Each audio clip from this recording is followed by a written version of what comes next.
U.S. President Barack Obama has confirmed he will visit Cuba in March as part of a broader trip to Latin America. He will be only the second sitting U.S. president in history to travel to the island's capital of Havana. U.S. Republicans have criticized the visit, saying it should not take place while the Castro family is in power. Washington and Havana restored diplomatic ties last July, and the U.S. relaxed travel and trade restrictions after a 54-year freeze.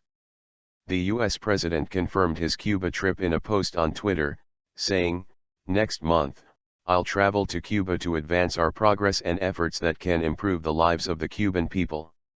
He will be joined by his wife, Michelle, traveling to the island on 21 to March 22, before embarking on a 2-day visit to Argentina, the White House said in a statement. This historic visit, the first by a sitting U.S. president in nearly 90 years, is another demonstration of the president's commitment to chart a new course for US-Cuban relations and connect U.S. and Cuban citizens through expanded travel, commerce, and access to information. He will be the first U.S. president to visit Havana since Calvin Coolidge in 1928.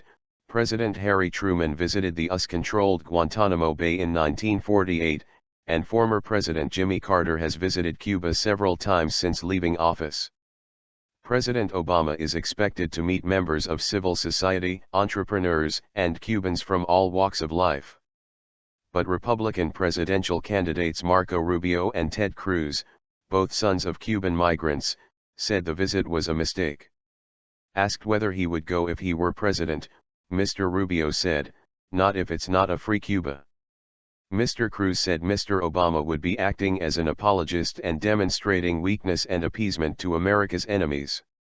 In December, Mr. Obama told Yahoo News he wanted to meet political dissidents in Cuba to help nudge the Cuban government in a new direction.